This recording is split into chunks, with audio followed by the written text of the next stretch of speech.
اگر میری زوجہ گھر کا کام کرتی ہے، یہ بھی ضمناً آپ کو بتا دوں، بہنیں تو بڑی خوش ہوں گی، چھلانگیں لگائیں گی. عورت پر گھر کا کام کرنا واجب نہیں ہوتا، قضان، آپ اس پہ سختی نہیں کر سکتے. بلکہ اگر بچی ایسے گھر سے آئی ہے جہاں وہ پکا ہوا کھانا کھاتی تھی، خانسامہ وغیرہ تھا، اور اسے پکانا نہیں آتا، تو آپ کو پتا ہے شرعی مسئلہ کہ شوہر پہ اس کو پکا ہوا کھانا دینا واجب ہے. پکا ہوا کھانا. بیوی کے اوپر کپڑے دھونا، برتن دھونا، استری کرنا، بچے سنبھالنا کوئی واجب نہیں ہے. دودھ بھی پلانا ماں پر واجب نہیں ہوتا. ہاں اگر بچہ کسی اور ماں کا دودھ قبول نہ کرے تو الگ بات ہے، پھر اس کو پلانا واجب ہوگا، ورنہ ماں پہ دودھ تک پلانا بچے کو واجب نہیں ہوتا. یہ آپ نے دین کبھی سیکھا ہے؟ بیچاری ساری بہنیں ہماری چولہے کے سامنے کھڑی ہو کر 4-4 5-5 گھنٹے میں ڈشیں تیار کرتی ہیں، اور جب کھانا آپ کے سامنے لے کر آتی ہیں تو آپ لات مار کے کھانا پھینک دیتے ہیں. یہ بنا کے لائیے، نمک تیز ہے، بوٹی گلی نہیں، مرچیں تیز ہو گئی. کہاں ہے آج کل تیرا ذہن؟ انہیں بتاؤ کہاں ہے، پوری رپورٹ دو سارے دن کی، کہاں ہے ان کا ذہن؟ تمہیں استری شدہ کپڑے مل رہے ہیں، تمہارے بچے وہ سنبھال رہی ہے، تمہارے ہاتھ پاؤں تک وہ دبا رہی ہے، جب تم فریاد کرتے ہو اور فرمائش کرتے ہو چائے بن کر تمہارے سامنے آ جاتی ہے. وہ نوکر نہیں ہے ہماری، وہ اگر یہ کام کرتی ہے تو اس کا احسان ہے. ہم نے جب شریعت کو سیکھا تو ہم نے اپنے گھر میں یہ چیز واضح کر دی. میری ماشاءاللہ زوجہ بھی عالمہ ہے، اور پوری دنیا میں بہت سارے ممالک سے لوگ ان سے پڑھ رہے ہیں. سارے بچے میرے عالم مفتی بن رہے ہیں، بچی بھی میری وہ عالمہ بن رہی ہے. ہم نے تو گھر میں ایسا ماحول بنا دیا. لیکن اب آپ کہیں گے مفتی صاحب جب ہم بیوی کو کہہ دیں گے تو اس پہ واجب نہیں، وہ کہاں کام کرے گی؟ کرے گی. انہیں یاد دلائیں کہ بی بی فاطمہ رضی اللہ تعالیٰ عنہ پر بھی واجب نہیں تھا، لیکن گھر کا سارا کام خود ہی کرتی تھی وہ. لیکن اب میں جو آپ کو سمجھانا چاہ رہا ہوں، اگر ایک بیوی پہ کوئی چیز واجب نہیں تھی، اس میں کوتاہی ہوئی، کیا آپ کے لیے جائز ہے کہ آپ اس کے منہ پہ تھپڑ مارے، اسے ماں بہن کی گالیاں بکے کہ آپ کے کپڑے پہ استری کیوں نہیں کی؟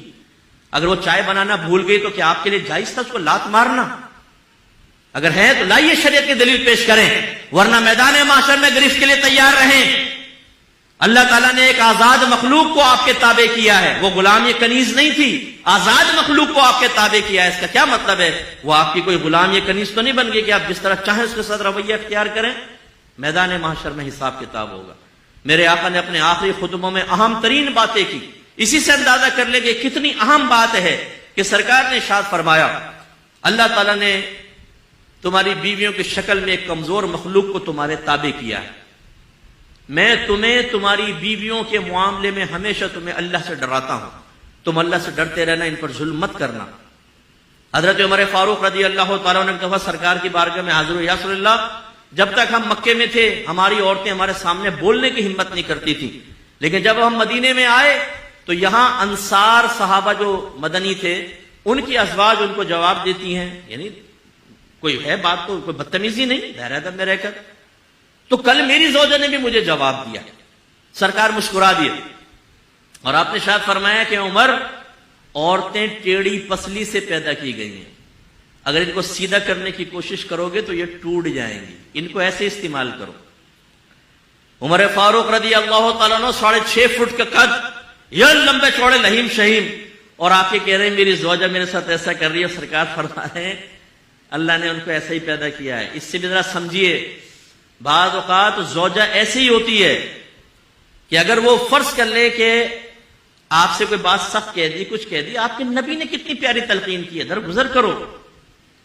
اپنے یہ ڈھولے شولے بیوی پہ مت آزماؤ کہ جیسے اس نے کہا ایک تھپڑ مارا، اس کے منہ پہ لکیریں چھاپ دی اور چلو جی بیٹھ جاؤ اب آرام سے، اب آئندہ کر کے بتا ذرا. تو ٹھیک ہے آپ نے بدماشی کر لی، لیکن یہ تو ایک فطری تقاضا ہوتا ہے، بعض اوقات انسان کی زبان سے کچھ نکل جاتا ہے. آپ کی بہن بھی اگر اپنے بہنوں کے ساتھ کرے گی، فرض کر لیں، تو کیا آپ بہن کو گھر میں بلا کے تماچا اس کو بھی کھینچ کے ماریں گے کہ تو نے کیسے اپنے شوہر کے ساتھ کی؟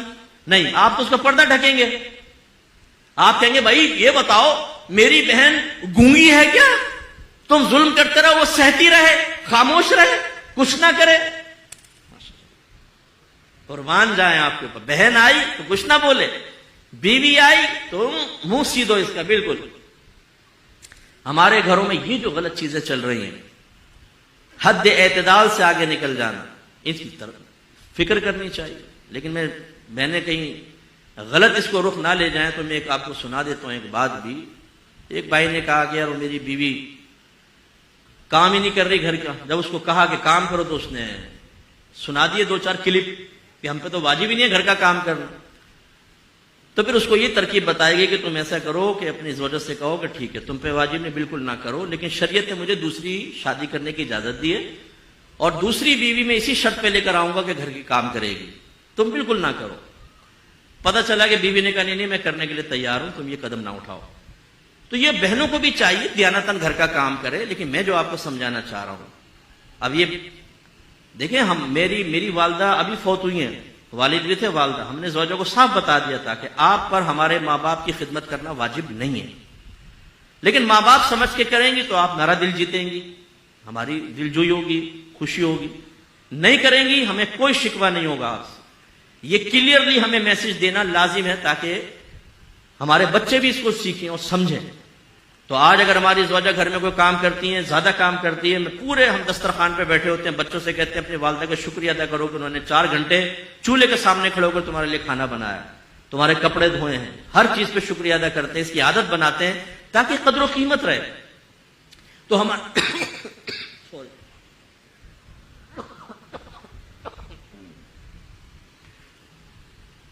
تو ہمارے گھروں میں جو یہ غلط چیزیں، رسومات، میں رسومات میں لوں گا، خاندانی رسومات میں، کہ بیوی کو دبا کر رکھو، بیوی کو بولنے نہ دو، اگر کچھ بولے تو تھپڑ مار دو منہ پہ، کچھ ذلیل اور بے عزت کرو بچوں کے سامنے، خاندان والوں کے سامنے. غلط چیزیں ان کو ختم کریں. اسی طریقے سے میری بہنوں سے میری گزارش کہ اللہ تعالیٰ نے شوہر کا بہت حق رکھا ہے. بعض بچیاں ایک ایسے گھر سے تعلق رکھتی ہیں جس میں وہ دیکھتی ہیں کہ ہر دفعہ امی ابو کو دبا لیتی ہیں، اور ابا جان جو ہیں وہ عزت بچاؤ مہم پر ساری زندگی چلتے رہے، عزت بچاؤ مہم، عزت بچاؤ مہم. وہ بیچارے بدتمیزی کر رہے، بیویوں کہتے ہیں چھوڑو یار، خاموشی سے نکل گئے. وہ بیٹی جب یہ کرتی ہے آبزرو، تو اس کا ذہن بن جاتا ہے کہ مجھے بھی ایسا کرنا ہے. نتیجہ نکلتا ہے جب وہ دوسرے گھر میں جاتی ہے تو تربیتیں کامل نہ ہونے کی بنا پہ اس گھر کو جہنم بنا دیتی ہے بسا اوقات. یہ یاد رکھیں، ہمارے گھر کو بچیاں ایسی سن رہی ہیں، نبی کریم صلی اللہ علیہ وسلم نے شوہر کا بڑا حق بیان فرمایا. ایک بچی شادی نہیں کر رہی تھی، اس کے گھر والے اسے نبی کریم صلی اللہ علیہ وسلم کے پاس لائے. یا رسول اللہ یہ شادی نہیں کرتی. سرکار نے فرمایا تم کیوں شادی نہیں کرتی؟ اس نے سرکار کی زبان اقدس سے ہی نکلوانا چاہا، وہ جانتی ہوگی. تو اس نے کہا رسول اللہ آپ بتائیں کہ شوہر کا بیوی پر کیا حق ہے؟ تو رحمت کونین صلی اللہ علیہ وسلم نے ارشاد فرمایا کہ شوہر کا بیوی پر یہ حق ہے کہ اگر اس کا پورا جسم خون اور پیپ سے بھرا ہو اور عورت اپنی زبان سے چاٹ کر اس کے بدن کو صاف کر دے تب بھی اس کا حق ادا نہیں کر سکتی. مراد کیا ہے؟ یہ معاذ اللہ یہ نہیں کہ کوئی حقیقت ایسا، مراد کیا؟ یہ قابل نفرت کام ہے.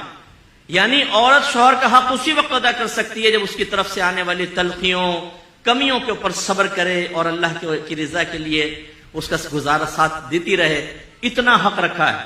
اور ایک روایت میں فرمایا کہ اگر میں مخلوق کو سجدہ کرنے کا حکم دیتا تو بیویوں کو حکم دیتا کہ اپنے شوہروں کو سجدہ کریں، لیکن سجدہ تو صرف اللہ کے لیے ہی جائز ہے.